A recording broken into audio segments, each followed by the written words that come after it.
911. What are you? That's me! That's me! That's me!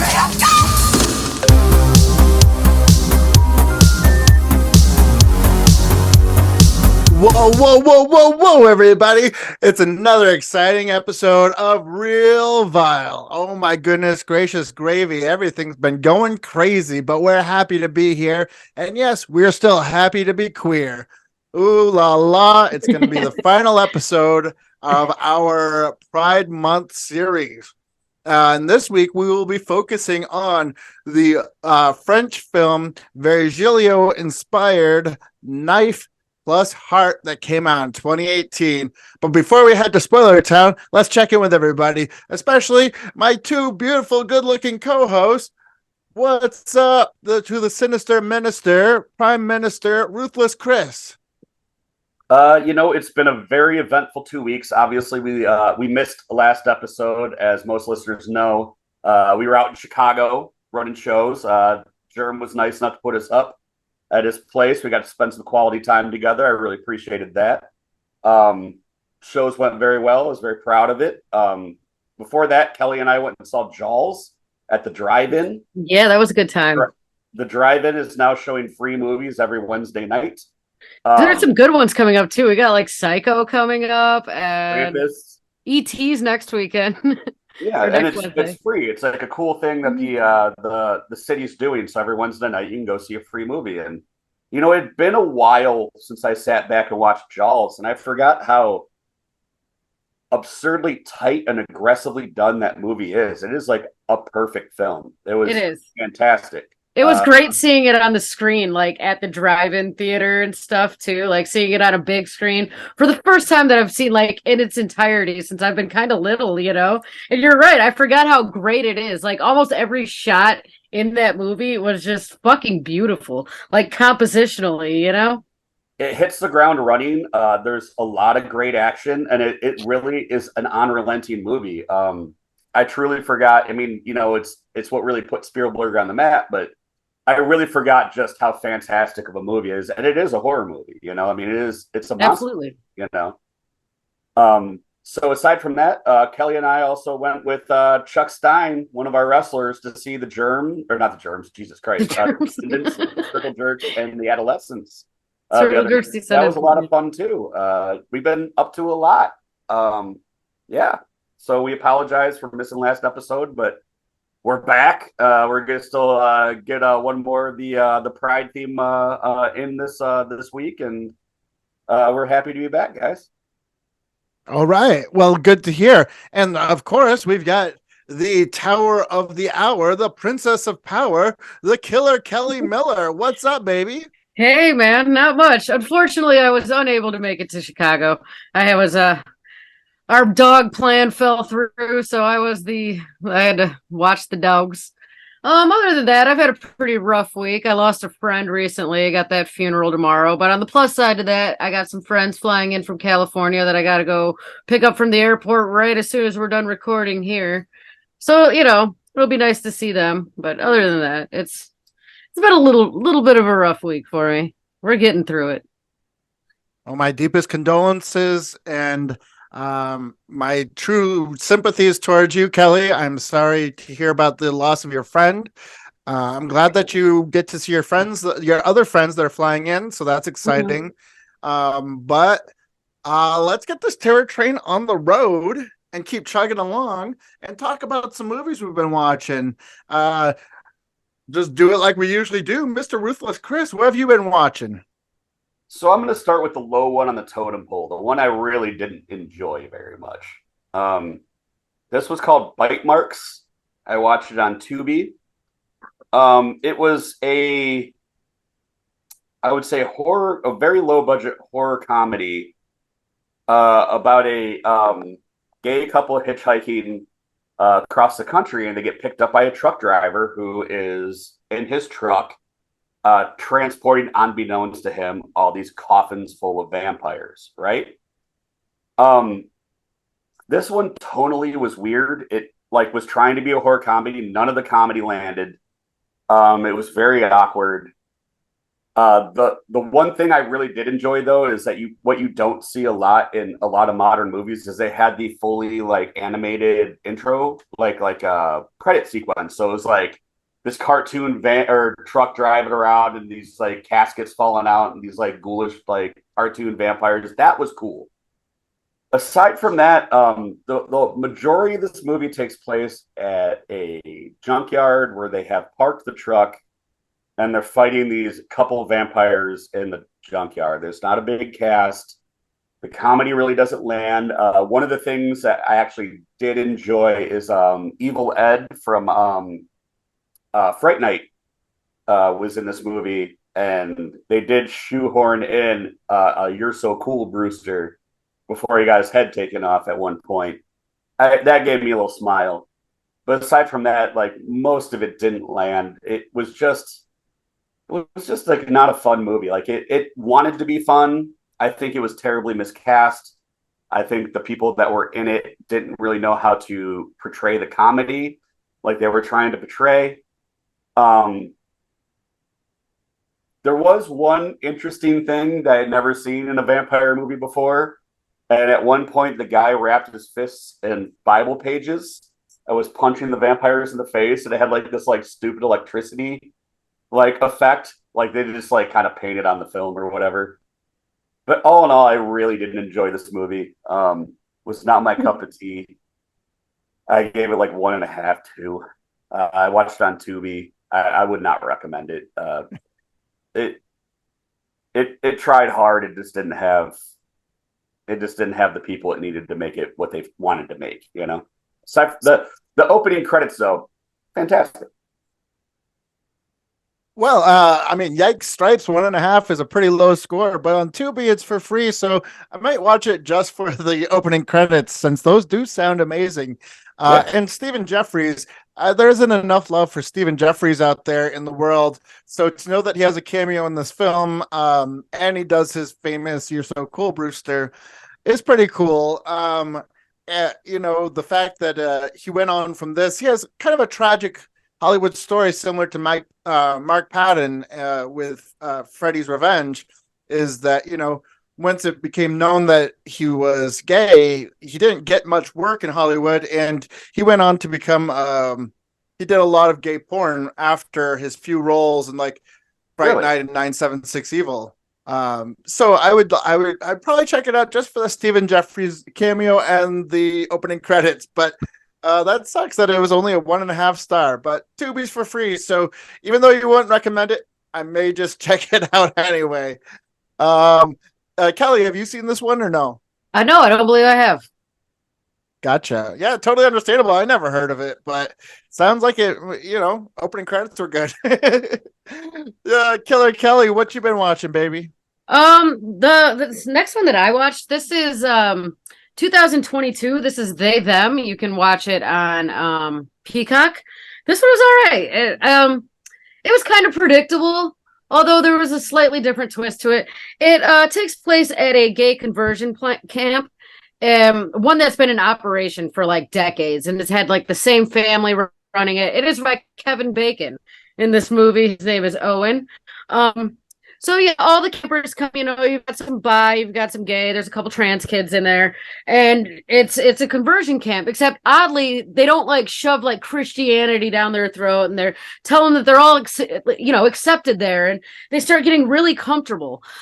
Well, the weird twist to this is somebody's picking off the counselors one by one, as opposed to the campers, like in most, you know, like camp slashers, which is exactly what this movie is. It's a camp slasher. I'm not going to get into why, because that has a lot to do with, you know, the whole storyline of the movie. But I will say this one was really enjoyable because the characters, the people that played like all the LGBT kids in the camp, like they were so likable. I loved the characters in this movie, and it made the movie better for me.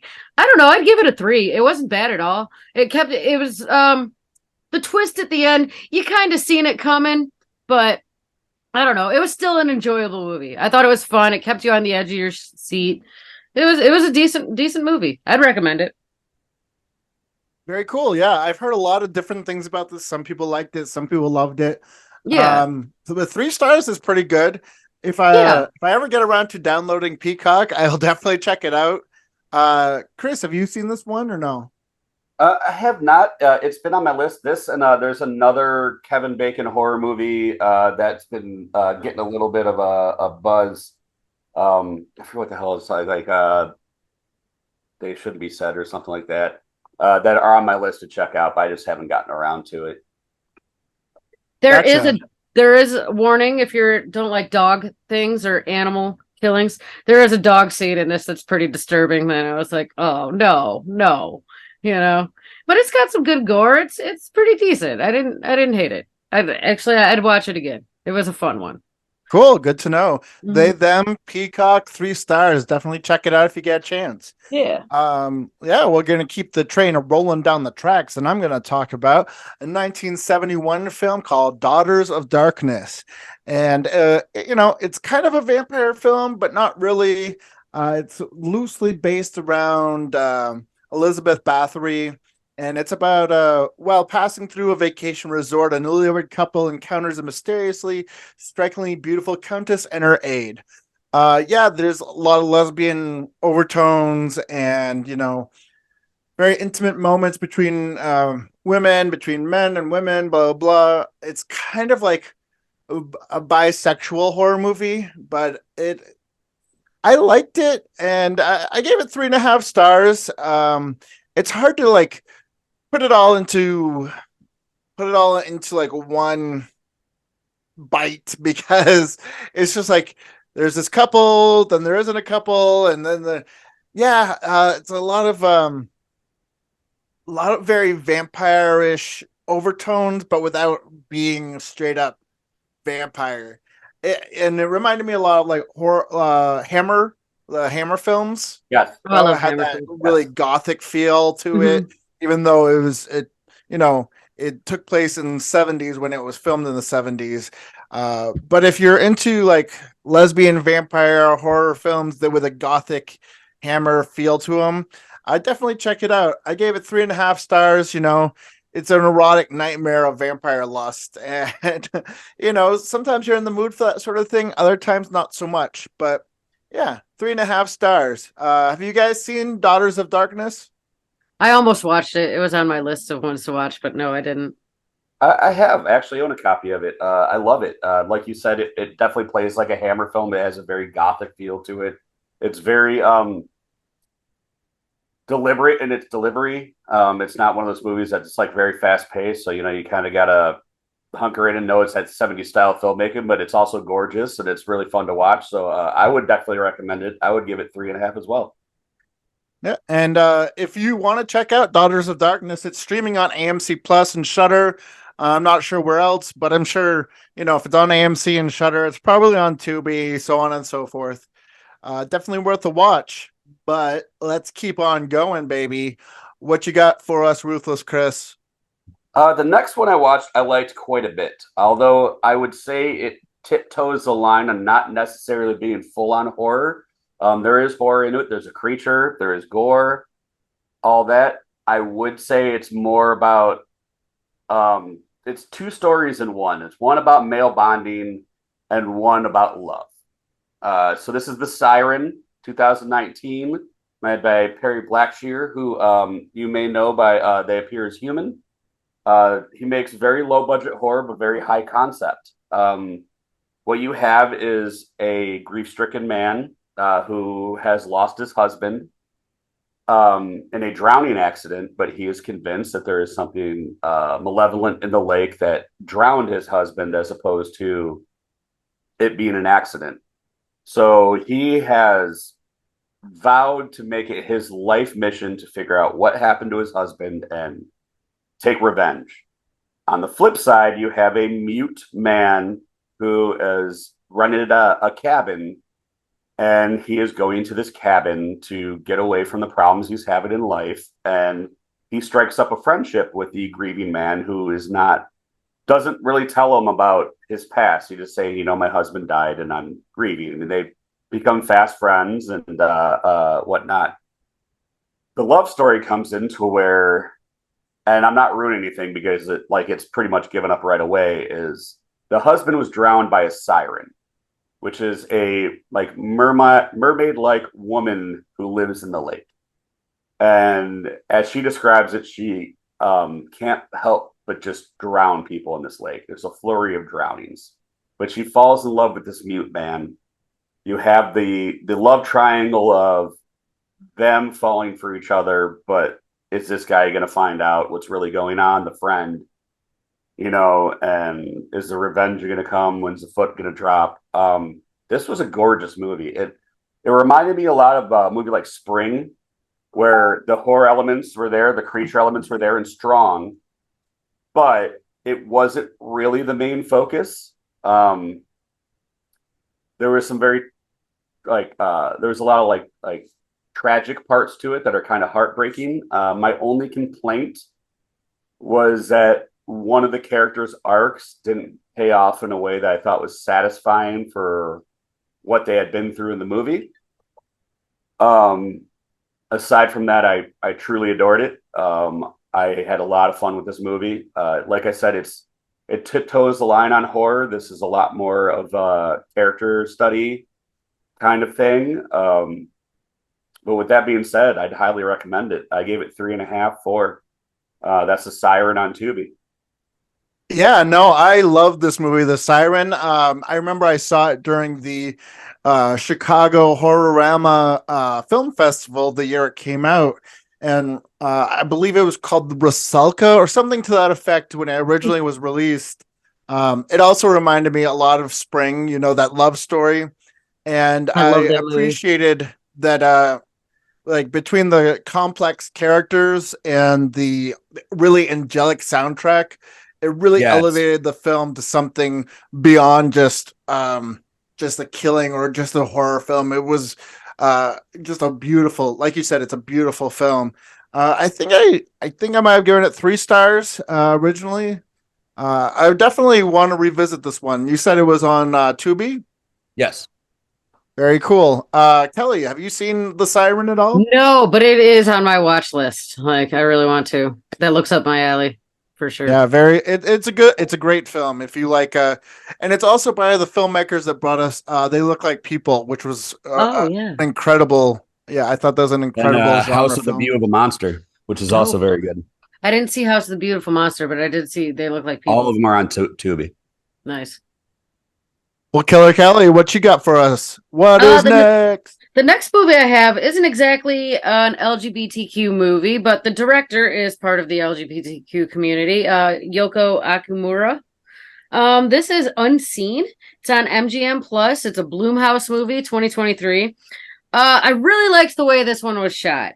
It follows Sam. She's working at a shitty-ass gas station in Florida, accidentally calls the wrong number, and then ignores it. The number gets ignored. Meanwhile, Emily is in Brighton, Michigan, and she's about to be murdered by her abusive spouse. In the shuffle, she loses her glasses, and she has terrible fucking vision. But she escapes the house and is running through these woods and can literally not see her hand in front of her. She's terrible. But she has her phone on her. And one of the times when she falls, the screen cracks. So she's just pushing things just to try to get anybody to help her. And she happens to call that weird random number that called earlier, which happens to be Sam in the shitty gas station in Florida. So since she can't see her phone to call anybody else, she basically just turns out on a live view and has Sam run away from her fucking homicidal husband as her eyes. So she's using this phone with the girl and, it was a cool movie. I really liked the way it was shot. It was fun, fast paced, and colorful. There was something cool that they did with the split screen showing the girl in Florida and the girl in Michigan and how they kind of at the same times they were doing very similar things. It was the way it was shot it was kind of predictable and stuff like that. But it was a really enjoyable movie. Cool synchronicities between the split screens of what's happening at the same time. I think it was the filmmaking and just how it looked is what really caught my eye on this one. I love that. Sounds very De Palma-esque. Yeah, kind of. But in a modern way. Very modern, yeah. And you said that The Unseen, it's on Paramount Plus, MGM Plus, which MGM Plus. I have for a short time so I can finish the From series. But, Totally understandable. yeah. And you gave it 3 stars? Yeah, 3.5 even. Sweet. Yeah, I've seen a lot of Yeah. ads for this pop up on my different social media feeds. Now that I know that it's a good movie, I might have to do the same. Get that MGM Plus, watch it, and then Watch cancel From it while you're after at it. the Yeah. free week or whatever it is. Yep. Chris, have you seen The Unseen? I have not. I'm not familiar with this film. Brand new. I think it's just came on there. Like I said, while I have MGM Plus for From, I started venturing into their other movie choices. Well, from everything that Kelly says, it definitely sounds like something to check out. 3.5 stars, and it's on MGM Plus. It's called Yep. The Unseen with a queer filmmaker. Definitely something Mhm. worthwhile to get into. I wasn't even looking for an LGBTQ movie when I found this one, but I really liked it. And when I started looking it up, because I was going to use it for a future episode, I started looking into the director. I was like, oh, okay, that'll actually fit our theme. I'm going to use it this week. But it was a good one. Very, very cool. Well, I'm going to keep the train rolling, and I'm going to talk about a film very similar to the last movie I talked about, but just set in a different country. This one's called Mary, Mary, Bloody Mary. It takes place in is filmed in 1975. Takes place in 1975, and it's about an American artist with a penchant for drinking blood. She begins seducing and dispatching residents of a small fishing town in Mexico.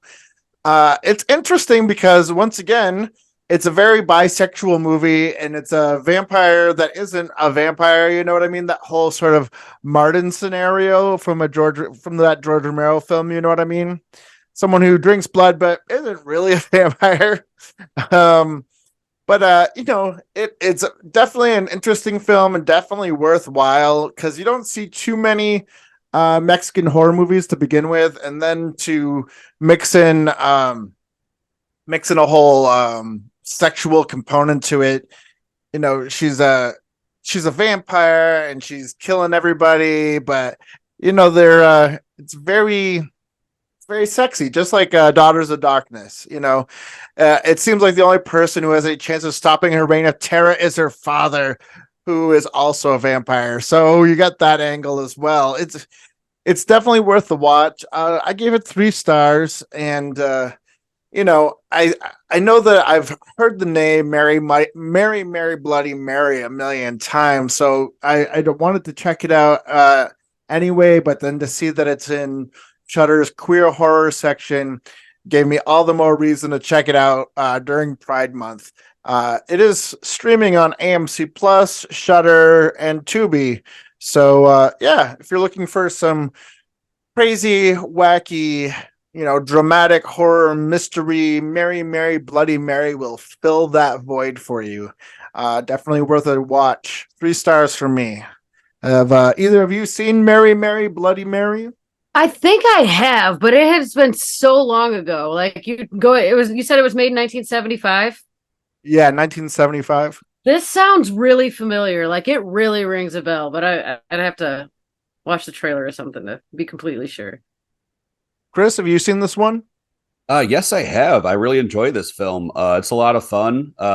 Like Daughters of Darkness, it does kind of have a Hammer vibe to it. I just love like the way films from that time were filmed in that Technicolor. Like it really has like a great, like even if nothing's really going on in the scene, it's always gorgeous to look at. I really enjoyed it. Yeah, I'd give it 3.5, 4 stars. Very, very cool. I'm glad you've either seen it or you think you might have seen it. Both you think so. guys.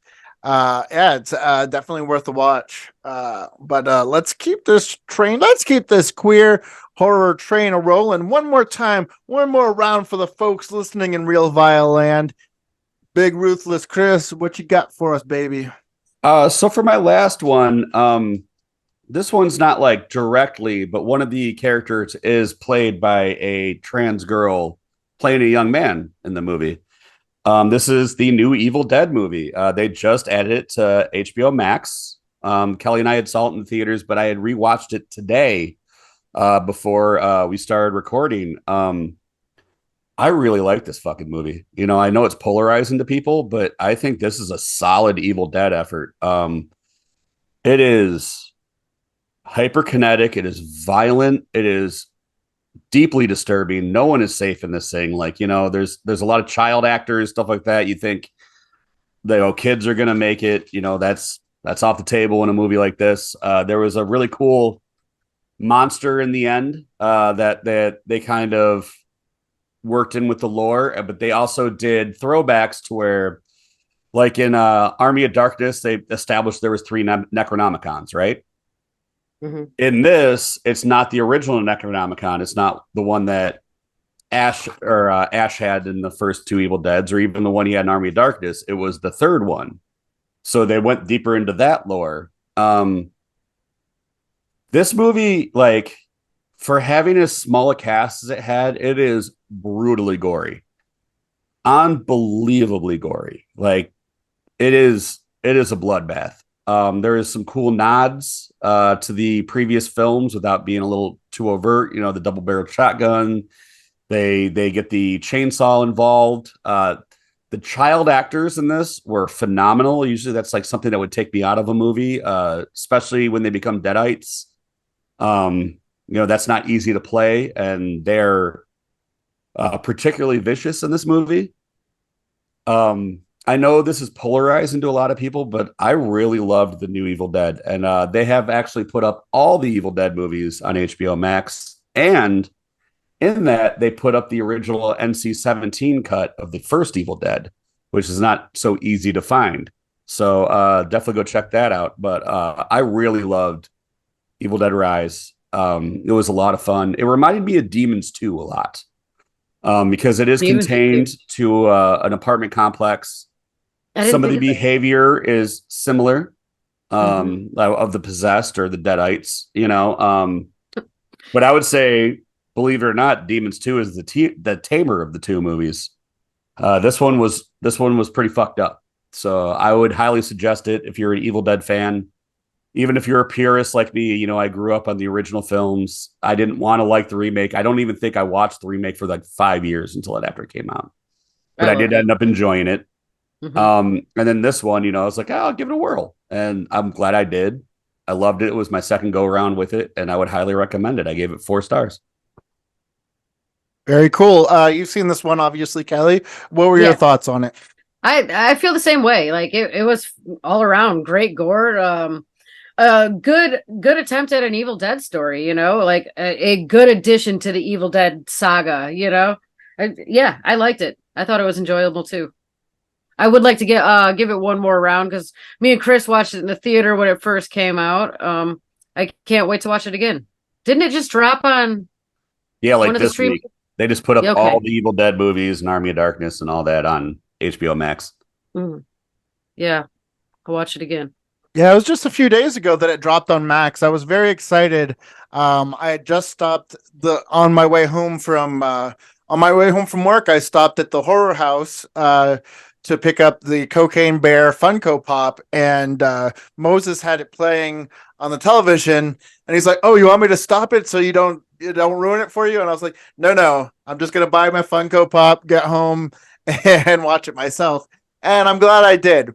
When I first started watching it, I was like, meh, like the opening, it's good, it's gory, but it was like, it didn't really grab me. I'm like, I could watch this anywhere, you know what I mean? But as the movie progressed, it got bloodier and gorier, and like, it was just so like oppressive, but like in a good way. I don't know how to put that. Like, it's just dark and gritty and gross, and the blood and the gore and the violence is relentless. And I love that. I needed that right at that moment, you know.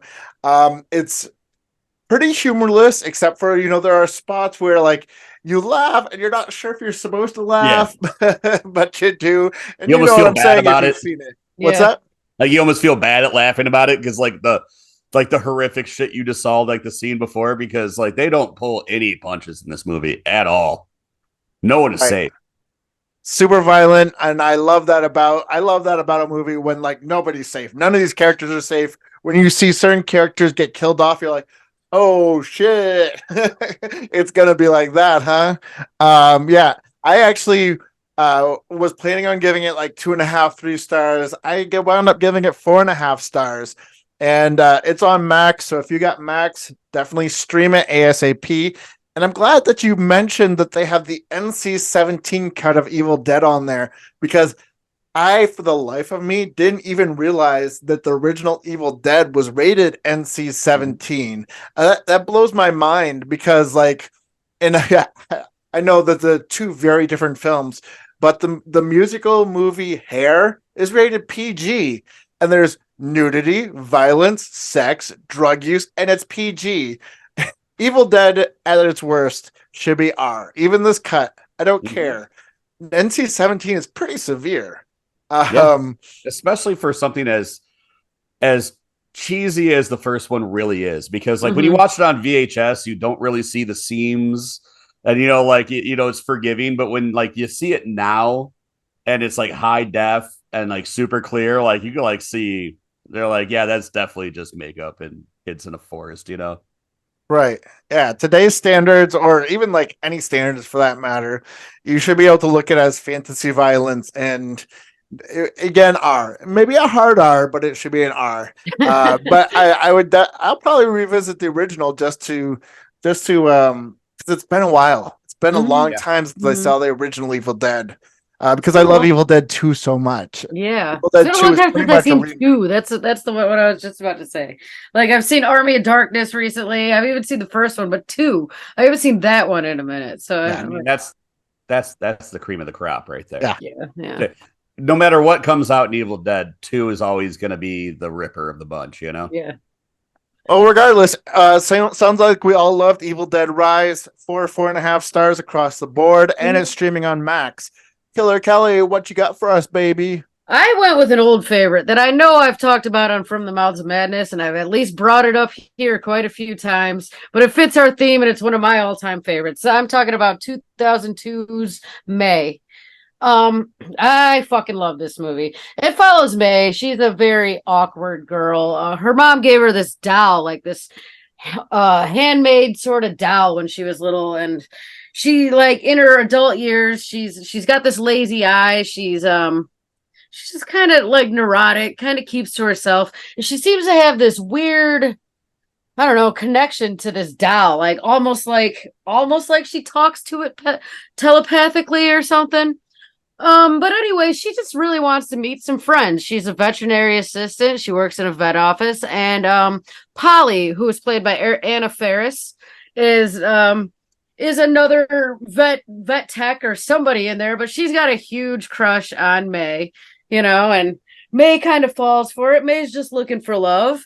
May also meets this guy that she's super into.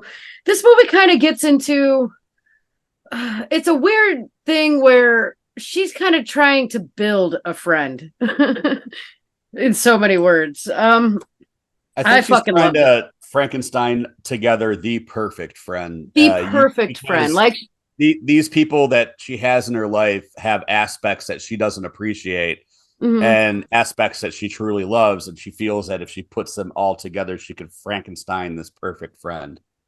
yes, exactly. Dude, this movie's great though. Like, it's kind of quirky in some ways. It's gory. It's fun. The one scene where, like, she takes the doll into the kids' class and then the glass breaks all over. It's a classroom of blind kids, and they're all like trying to get to the doll, just crawling across. That part's pretty brutal. I just love this movie. I give it a 5. It's got sentimental value to me for sure. Yeah. Lucky McKee directed this. I said 2002. I'm not exactly sure where you can watch it right now. I own it. Let's see. Yeah, because you stole my copy. No, I've bought. You know how many times I've bought this movie, Chris? You also stole it once from me. Probably. You can watch it on Pluto, Tubi, Roku. Yeah. If you haven't seen this movie, there's also, I know I've talked about Lucky McKee. Lucky McKee directed this, where Angela Bettis is the star in this. Angela Bettis directed Roman, where Lucky McKee is the star in that. It's kind of like the opposite. And I know I've talked about Roman on the show. I don't think I've talked about May, though.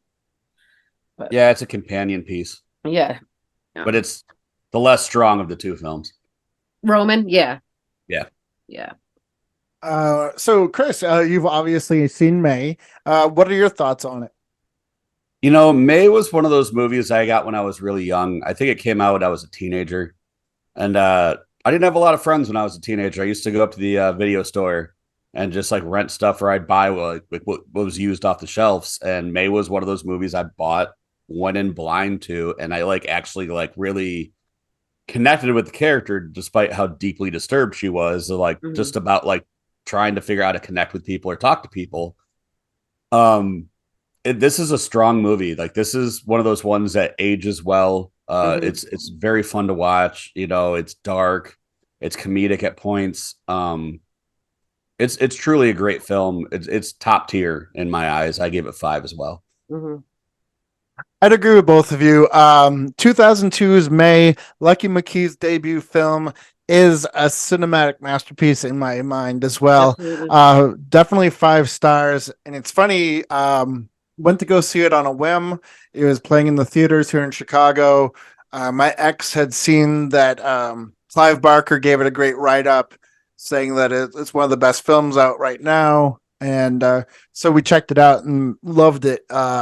It's so poignant and smart and well done, and I love every aspect of it. And I've recently been jamming out to the TerraVision soundtrack to it on vinyl, and I really don't know why this isn't available on like a collector's edition Blu-ray yet. It should that be, yeah. I think that's a crime right there. That is a crime that May is not available on some sort of like Arrow or Shout Factory or Vinegar Syndrome deluxe Blu-ray package, because it deserves it. If any film deserves it, this one does. It's so smart and so well done, and it's great for a horror fan because Jeremy, what's his name, stars in it, and he makes references.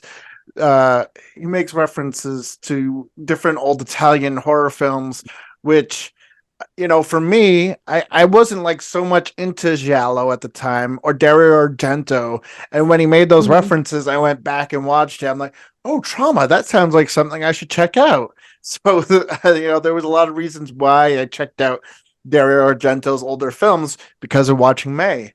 I love May, and it's good to know that it is streaming on all the free platforms. So if you haven't seen May, you have no excuse not to. 5 stars across the board. Watch recommend. May now. Absolutely. All-time favorite. It's in my top 10 all-time. It's a one-of-a-kind movie. Even though that it has things that you could pinpoint to other movies like Frankenstein, it has its own thing going on. Like it's 100% its own thing, even if it has ideas that were for something else. Well, before we get on to our spoiler film, KNIFE+HEART, I'm going to talk about one more movie, and this one is a shocker that it is so good. I am genuinely surprised. I was scrolling through, I'm sure it was Tubi or maybe it was Amazon Prime. It says that it's on Prime Video, but first the name and the poster dragged me in. It is 2020's Roadhead. Okay. It's got 2 severed heads laying on the road and an open mouth, and everybody knows what Roadhead is. So there's no point in getting into that. I think all the listeners of this show probably would. No, go on. No. No, what is that? Please describe in great detail. Please explain. But yeah, this is sort of like a car breaks down in the middle of nowhere type film, and but it's got so much more because I had no idea that it was going to function as an LGBTQ queer pride horror film. But the main, because it's about 3 friends, but it's a gay couple and their, chick best friend going out to the desert, and they're supposed to be going to some lake. Well, the lake dried up like a million years ago, and one of the main characters, he likes to use a map instead of GPS on your phone. And things get complicated because there's like this barbarian just in the middle of the desert who's hacking off people's heads. It just like it goes bonkers. I'm in. Yeah, it goes bonkers really fast. It's super campy, super over the top. But it's kind of like if you made a gay, funny, like The Hills Have Eyes, but like super funny, super gay, and actually very well acted. That was another thing that surprised me is the acting in this is very well done. The cinematography is great. I think I gave this like either 3.5 or 4.5 stars. I think it was because I was so shocked at how well done it was. The cult that lives in the woods is like three guys and a drag queen. I mean, a drag queen's a guy too, but it's funny because the guys don't think of her as a drag queen. They're like, "What? You're a guy? Oh my god! Oh, well, that's fine. I'm still gonna fuck you." It's really hilarious and bloody, and yeah, like I said, if you want like a funny gay version of The Hills Have Eyes, this is for you. It's called Roadhead. It's streaming on Prime Video. And with a name like that, I didn't expect much. But yeah, it's also streaming on Screambox and Tubi.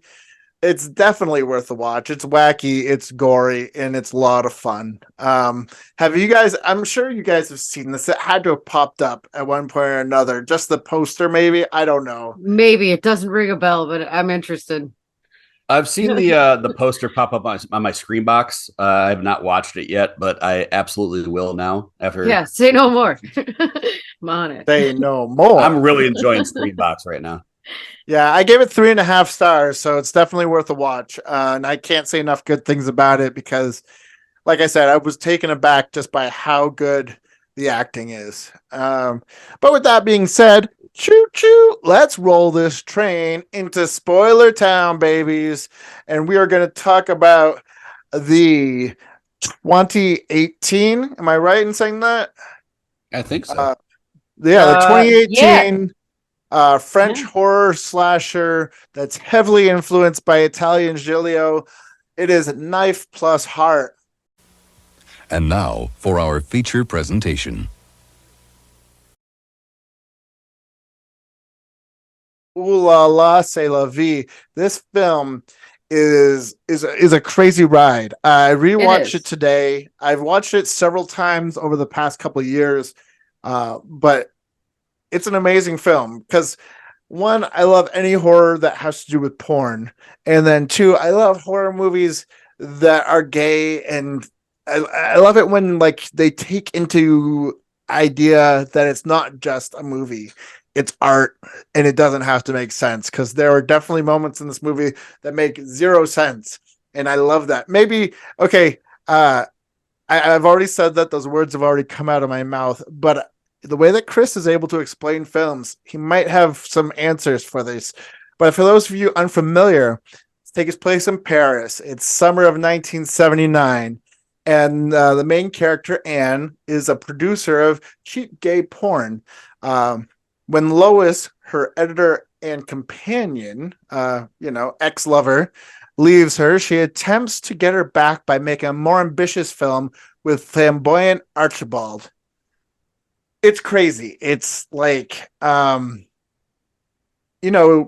was already Giallo inspired, but if you turned up that Giallo influence by having bonkers, what's the terminology I am looking for? Sort of style over substance. If you turn up colorization, for sure, making more of an effort into your camera movements and even what's the substance of the scene.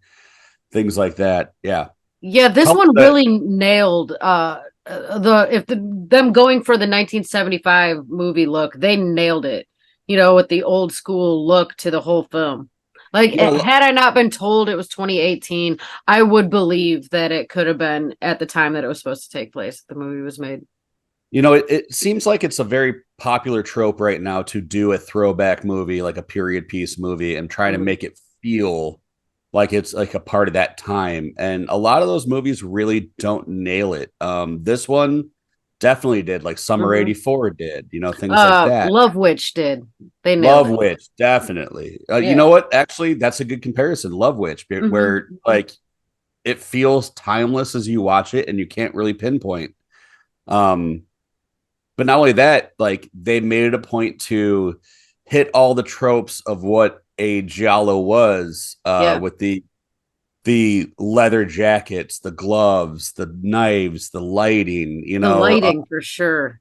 the heavy breathing killer, the gore, things like that. But they also gave it I hate what to say, but like almost like a Ed Woodish, like under storyline of gay porn, like where the porn they were making wasn't just like, people banging in a bedroom. It's like there's dungeons and UFOs and, like set pieces that like made it, like they were trying to make, I don't know, like grindy kind of stuff. Yeah.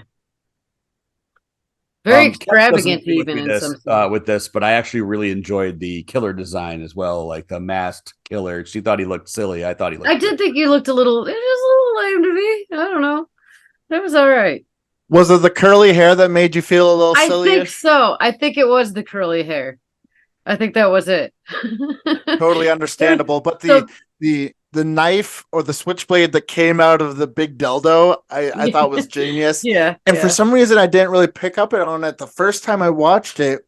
But then when on the slipcover of the Blu-ray, the switchblade coming out of the big black cock is actually like a mirror, almost a mirror material. So that's kind of cool. Mhm.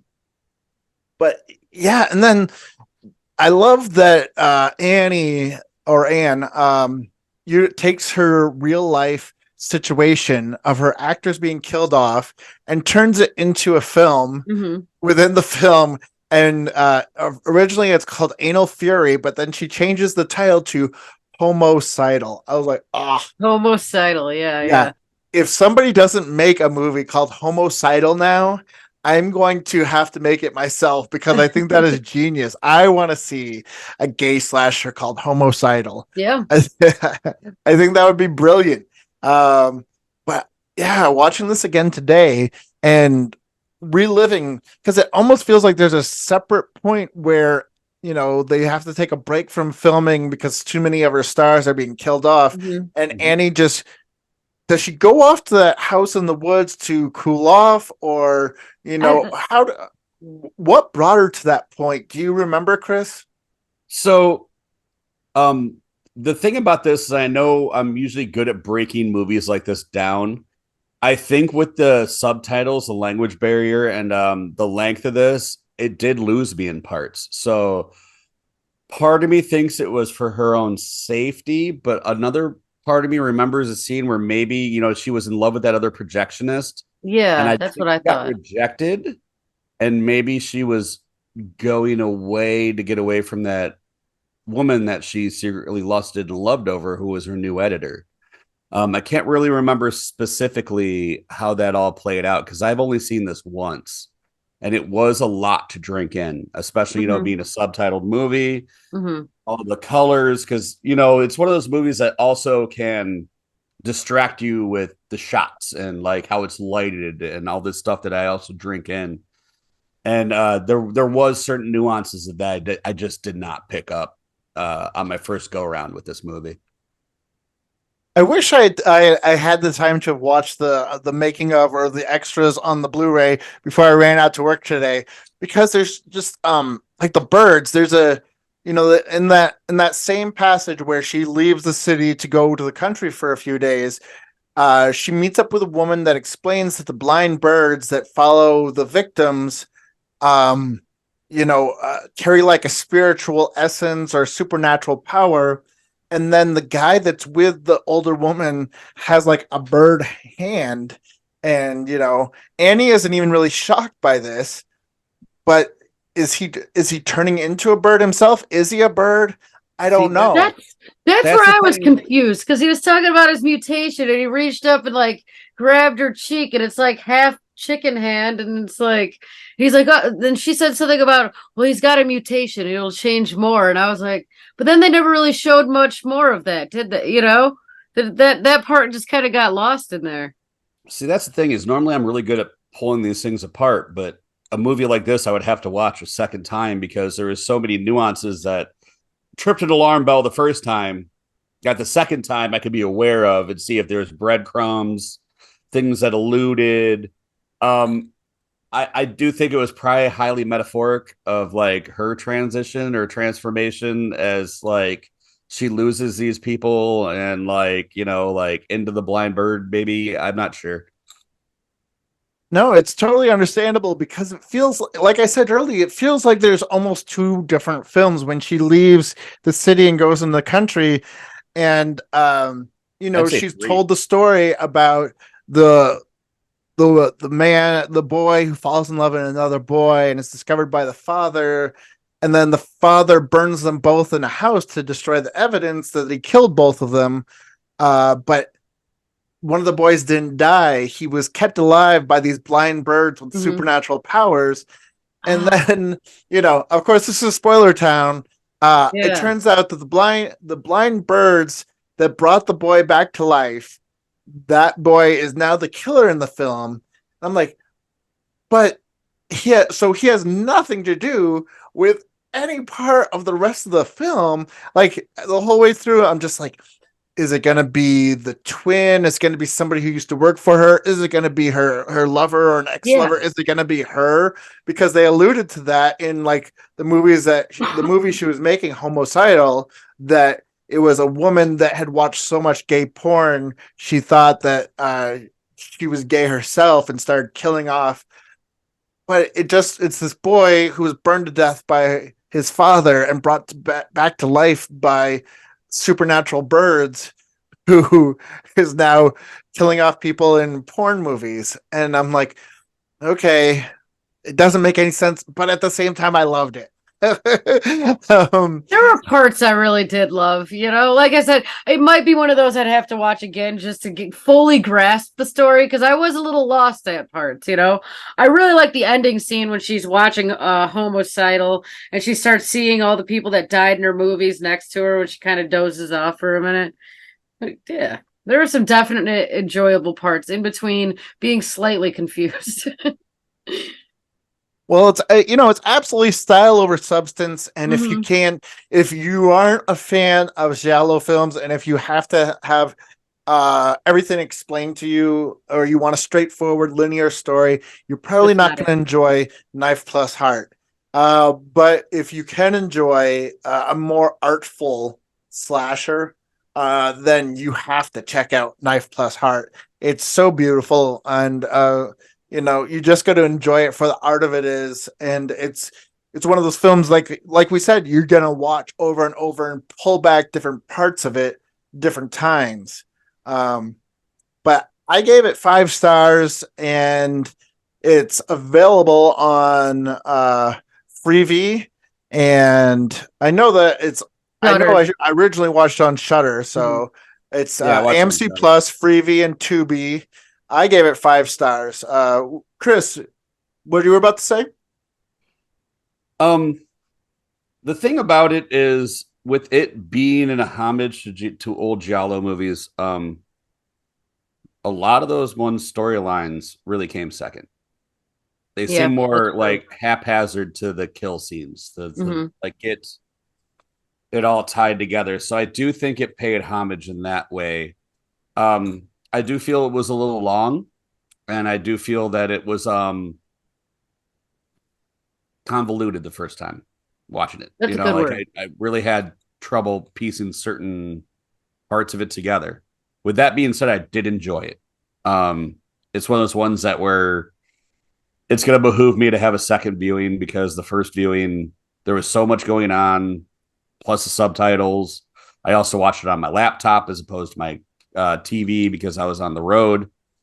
So, there was that, but I enjoyed it. I gave it 3 stars. I also gave it 3 stars. Convoluted is a good word. That is something I might have to go back and dive back into. I think the first time I gave it a go, I was just not in it. Like I got to be in a certain mood to watch subtitled movies and giallo anyway, and this being like both. So like I actually watched it again today, and I liked it a lot more this time now that I was actually like, paying more attention. But still, yeah, I'm gonna have to give it one more go to fully grasp it, being French and giallo. But I liked it. 3 stars. 3 stars for me. Very, very cool. Yeah, so wrapping up Pride Month here at Real Vile, that was Knife Plus Heart. I gave it 5. Ruthless Chris 3. Killer Kelly 3. Watch it on Tubi or Freevee or Shutter or AMC Plus or all of the above. Watch it everywhere. But can't wait till next week on Real Vile because we will be checking out the Cannibal Love Story, Bones and All. I haven't seen it. I know that my co-host have, so I might order. I know that I want it on Blu-ray, so I might just order myself a Blu-ray copy. If not, I know one of you two will help me out. You won't regret it if you did that, but yeah, I can help you out. I will say this. This made, I think it was my number 2 on top favorite movies of last year. I definitely pushed hard and want to do a full actual episode about this movie. I think it's phenomenal, and I think it'll make for a good episode. So we'll be back with Bones and All. Very exciting. Any last words to leave the people out there in Real Vile Land, guys? No, watch Bones and All so you're not spoiled when we watch it, because that is something that, like, as Chris just said, if I would have watched it last year, it would have been at the top of my 2022 movies of the year. It's phenomenal. You'll see. We'll talk about it more next week. Chris? Keep it scummy, keep it vile. We'll see you next week. Woo. Absolutely. And on that note, I gotta say, keep it creepy, keep it spooky. God bless America, and send nudes.